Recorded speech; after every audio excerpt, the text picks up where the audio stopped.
Welcome back to another episode of the House Husband Diaries. As always, I am your host, Carter C., and today we are back in the thrill of the chase. Just a quick thank you to everyone that is watching, that subscribed, and for the birthday wishes. I know my birthday is coming up in about 2.5 months, into May. I'm really trying to get to that 1,000 subscriber mark, and for like a big 40th birthday celebration for me. So had a huge spike in subscriptions the other day when I sent a shout out or a request. So I'll be trying to just remind everybody, if you could subscribe if you haven't already subscribed. If you have, thanks so much. I really appreciate it. It's really encouraging as I keep putting these videos out to see that subscriber number keep going up. So thanks so much for all your support of the channel, for the Fenn related content, and also for the politics discussions and travel discussions. I enjoy doing it all, which is why I put videos out. So another quick note before we get started is the sound. So I did an update. I upgraded the Zoom, and so hopefully we're gonna try that again soon, and hopefully that'll work. And so I appreciate everyone that showed up in the room. Sorry we couldn't get the audio working. It's so weird, with the free Zoom. For whatever reason, I could hear Rodney, I could hear Mike, Davio joined us, and I could hear everybody, but I just couldn't get it out. So I don't know if it was just the laptop that I'm using, if it's the free version of software. But anyway, I upgraded Zoom, and so hopefully now with the paying version, I'll be able to just stream straight to YouTube. Won't have to use OBS. And just to bring you guys content. It was fun to have a conversation after we stopped the live stream. We continued on and talking. And Mike and I weren't planning on having Rodney and Davio. Not that we didn't want them, we weren't planning. So all of a sudden, we got some text messages and emails and comments saying, "Hey, we'll come join the conversation." So we just kind of added. So it was a little impromptu thing, and it turned out to be really fun. We had a great conversation off air, and we'll bring that to you. One of these days when we get the sound figured out. But we should do that pretty quickly. And then we'll start bringing some live shows. So we're going to find the treasure. 2020, we're going to do it.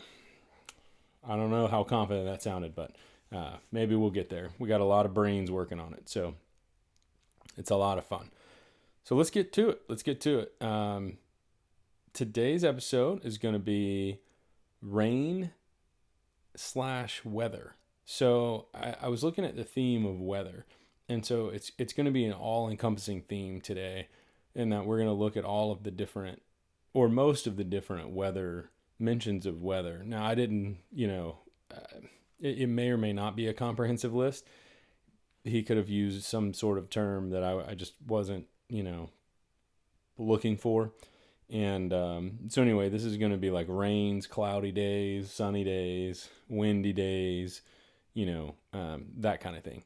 So just weather in general. And I'll go in the order that I just set them. So I'll go through the book multiple times,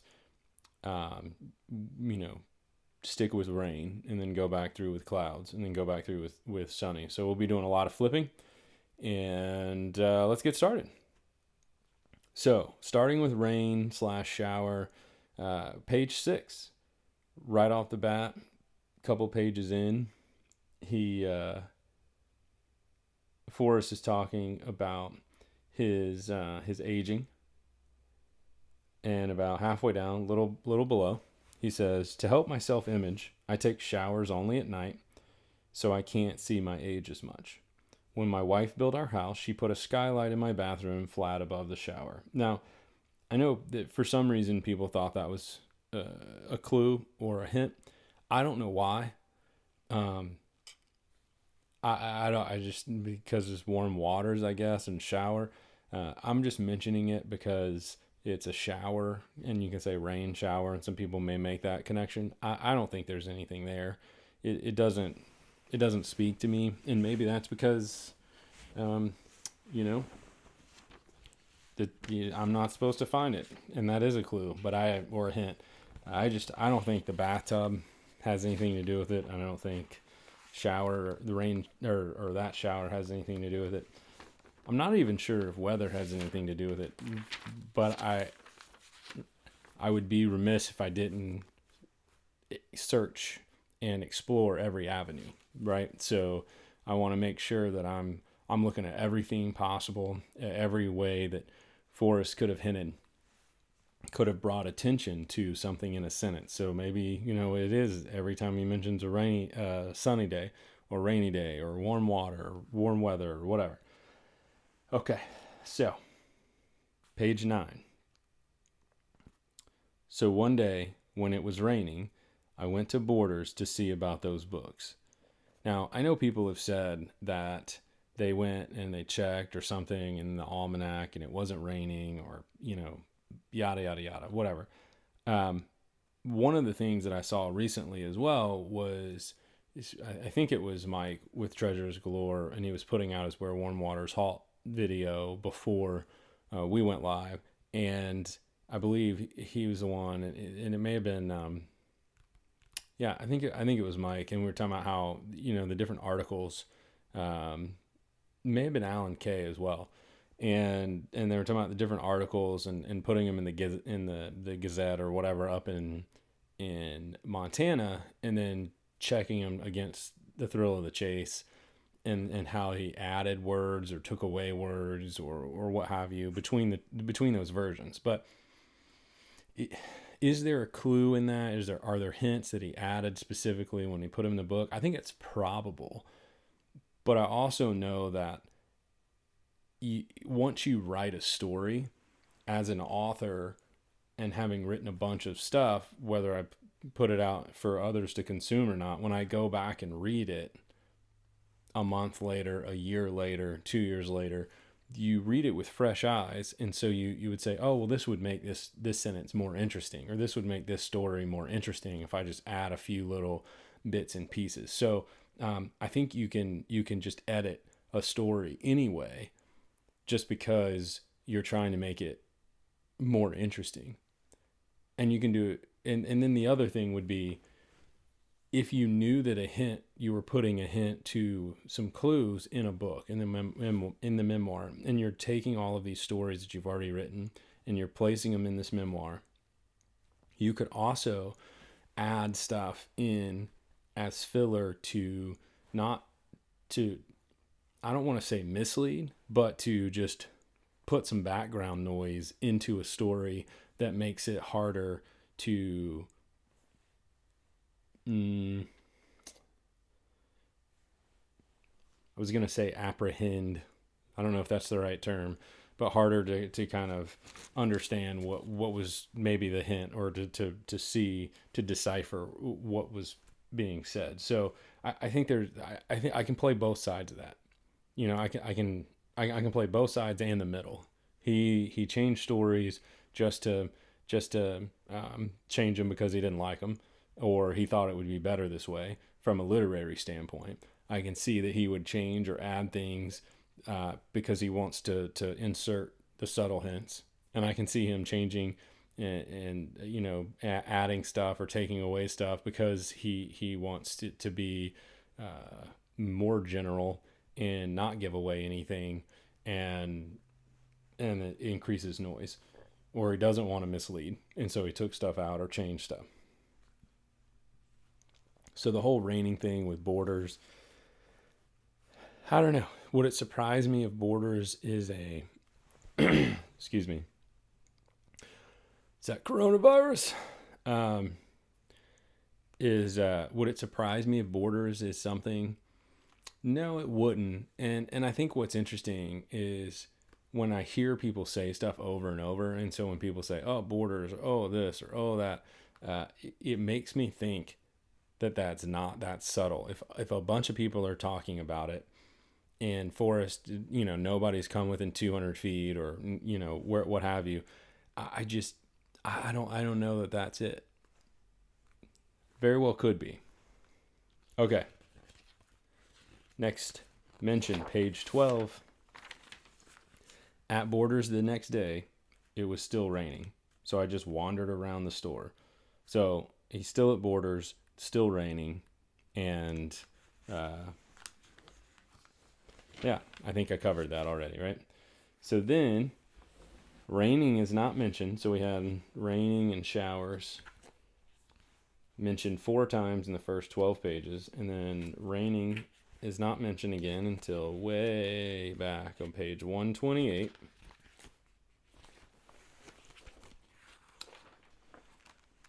And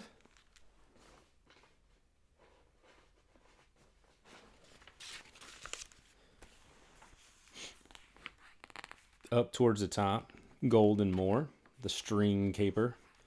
Then one afternoon when I walked home from school in the rain, my string had disappeared. It just wasn't there anymore. And I've been through this, and I'll go through this a number of times. I find that really interesting of why he would talk about that. So this made me think that there might be something to raining. And then when it's coupled with the border store or border story in kind of what he's searching for in the literature, I don't know that the books that he mentions are the important parts of that chapter. But it just seemed like he could be saying something of one afternoon when I walked home from school in the rain. Like, why would you put that there? Maybe it was raining, maybe it wasn't. Rain could mean sad. My string had disappeared. So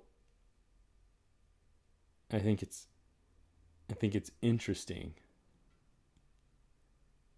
because he says, but before that, and I'll get to this in another video, but he said, I knew all of the good tricks.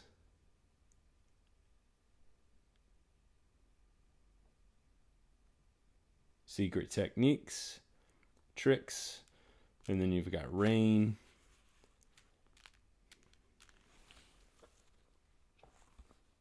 I'm just trying to point out themes, you know? Just trying to point out themes, and we'll see.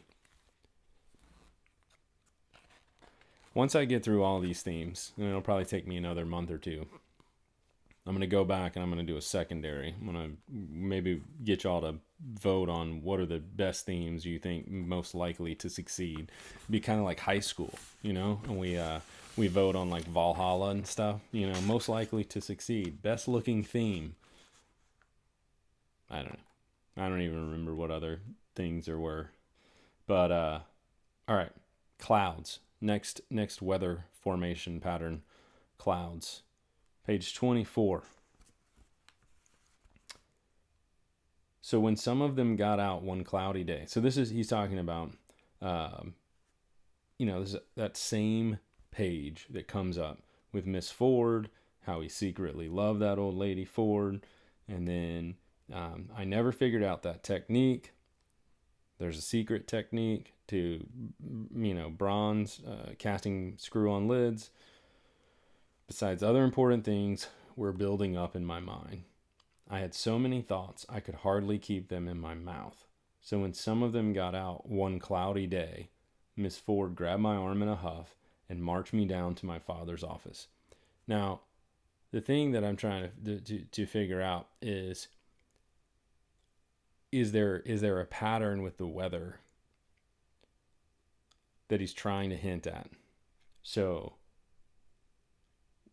when some of them got out, like is it no place for the meek because it's cloudy, because it's rainy, there's a storm ahead. You don't want to be outside in a storm. You don't want to be in the Rocky Mountains when a storm is coming.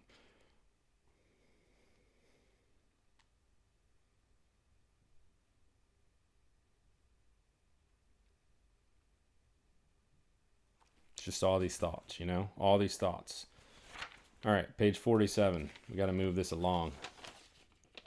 Lots to cover. 47.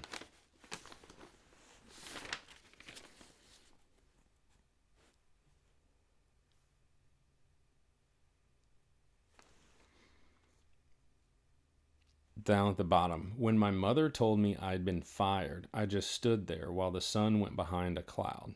So obviously we'll get to the same sentence when we talk about sun or sunny in a little bit.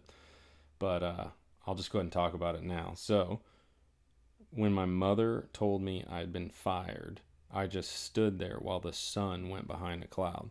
Now, this is another one of those sentences that makes me think that he's talking about emotion using the weather, because it's like it dawned on him.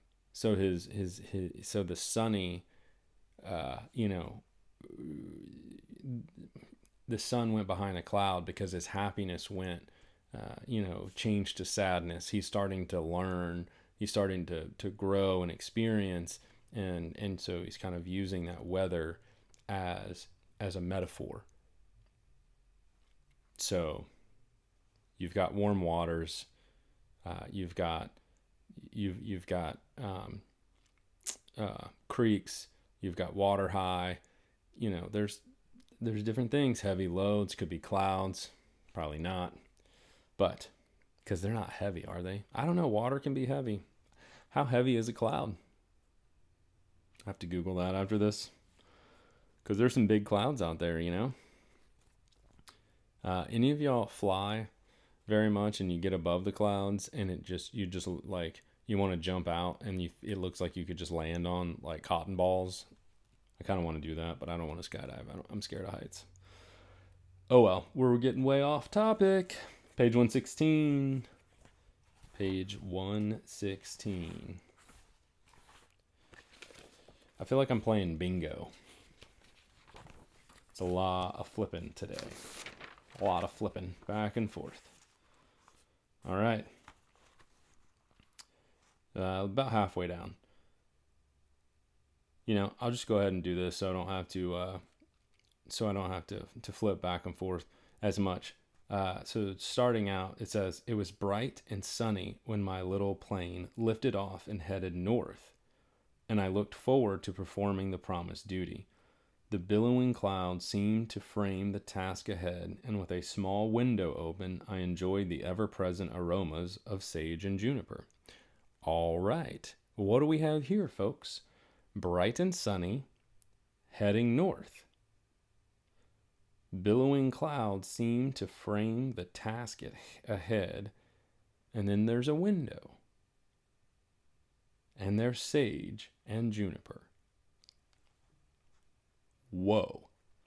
It's a lot here. And then, of course, just a paragraph or two or three later, he gets that warmth feeling, right? Or what is it? Let's see. Yeah. "When my plane and I turned south for home of brown, I felt a serene sense of warmth and satisfaction." I'm telling you, I'm going to start drawing maps. We got to get to that one of these days, how we connect the poem, marry it to a map. That's coming. But at this point, man, there's a lot right there in that story, in those 2 pages. Page 147, and we'll be done with clouds.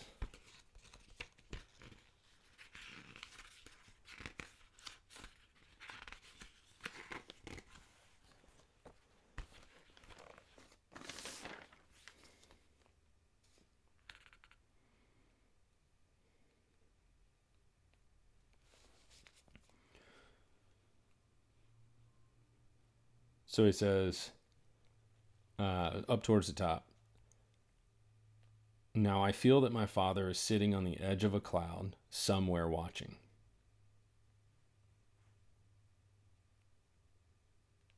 I think that's higher things. I don't know. Maybe not.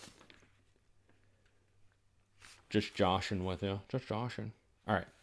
Let's go. We gotta get going. Page 26. Whew.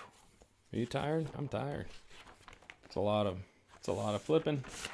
Page 26. Sunny. He uses sunny the most, by the way. Sun or sunny. So, where are we? He's talking about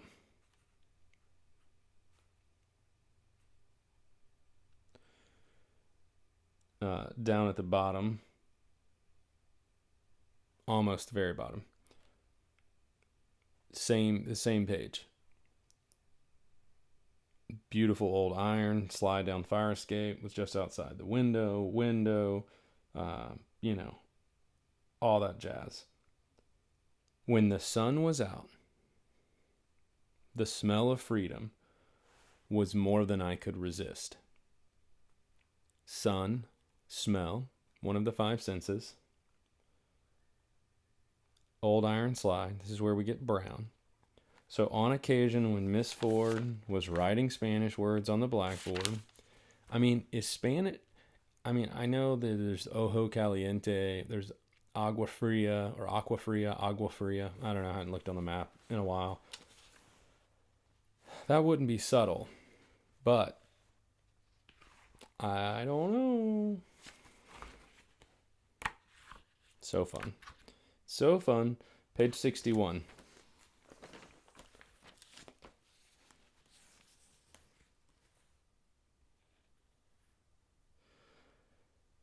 So I applied some mountain man wisdom to the situation. The sun comes up in the east, and we thought out was south. So that made it easy, except that south was over the highest mountain we'd ever seen. Page 89. I'll come back to that passage in another video.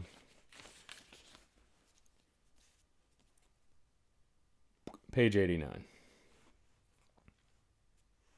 Two mentions.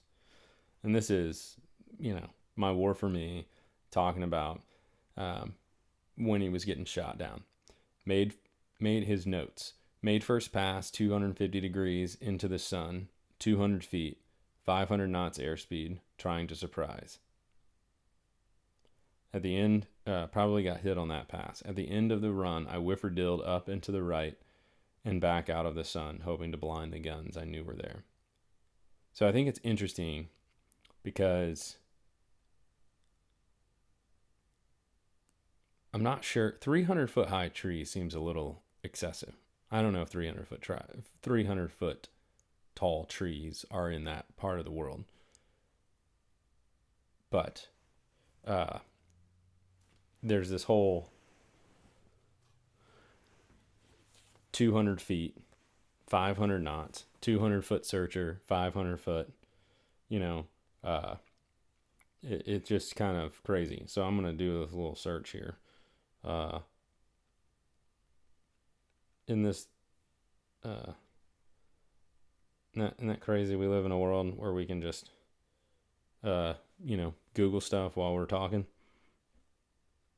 So the tallest trees in the world are redwoods, which tower above the ground in California. These trees can easily reach heights of 300 feet.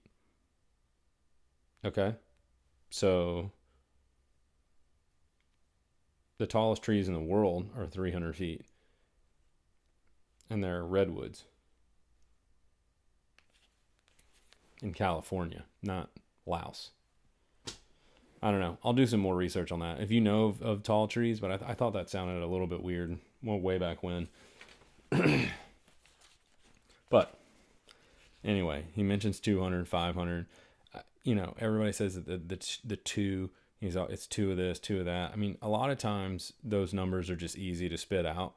It's not like 437, well, I did this, and he's just super exact. It's like 500 feet. Maybe it's 437 or whatever. But are you going to say 437 or you just say 500 or 400? You just kind of use general numbers. There were a couple, there were two, whatever. Does it really matter? Maybe. Maybe I'll do an episode or two on numbers in here as a theme. Okay, page 95. We're getting really long. Sorry. We got to speed this up here. Not too many more mentions. Page 95. Is it fair that no one recalls where those brave French soldiers fell and are now interred in that remote jungle clearing, hidden from life for 1,000,000 sunsets?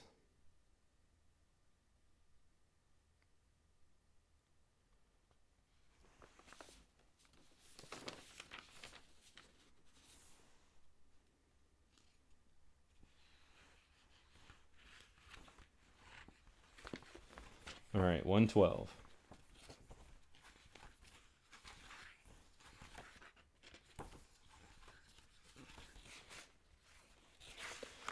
Too much turning. One time, on a sunny day, a class visited from Espanola. Coincidentally, we were hanging a portrait of George Washington by Gilbert Stuart. Coincidentally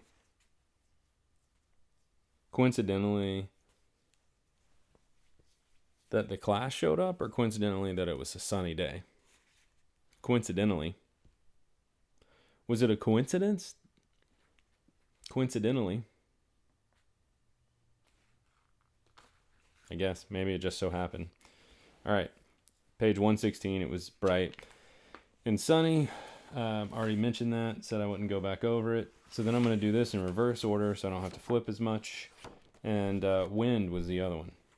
So I thought it was interesting. There's 2 mentions of wind, and then we'll close this one up. So he's talking about Blue Jeans and Hush Puppies, page 105. But Lubbock was windy, flat, and sedentary, and we could hear the mountains calling. My wife tells the story that when she suggested we move to New Mexico, I jumped up and down on my hat, but I don't remember that. So he's saying not really excited about New Mexico, but he doesn't remember. All right.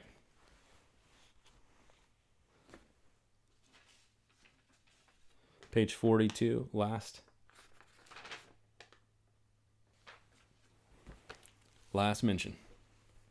Gypsy Magic. I love this story. I think it has something to do. I think everything has something to do with it, right? It wouldn't be in this book if it didn't have something to do with it.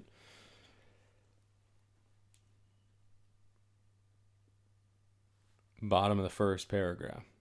It was soothing. It was a soothing sound, and sometimes I think I can still hear it when the wind is out of the east. Now, my next video, I'm going to be talking about directions.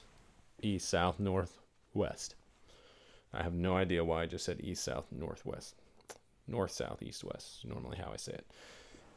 But anyway, I think I got all 4 of them. That was exciting. So that's kind of, what I had today for the for weather and the themes. I think there might be something there. I just this video is a broad overview, just big broad brushstrokes of weather. And maybe in a future video, if y'all like this, if you want to do some more digging deep on specific weather patterns or whatnot, maybe it'll come back up again in the second round of kind of drilling down into these themes once I get done with all the themes. So I hope you guys enjoyed it. Let me know your thoughts, comments. Really, like I said, I really appreciate everybody that subscribes. It's a lot of fun. I get to tell my wife that the House Husband Diaries is growing. She's excited. And other than that, hope you guys have a great day, and we'll see you on the next episode of the House Husband Diaries.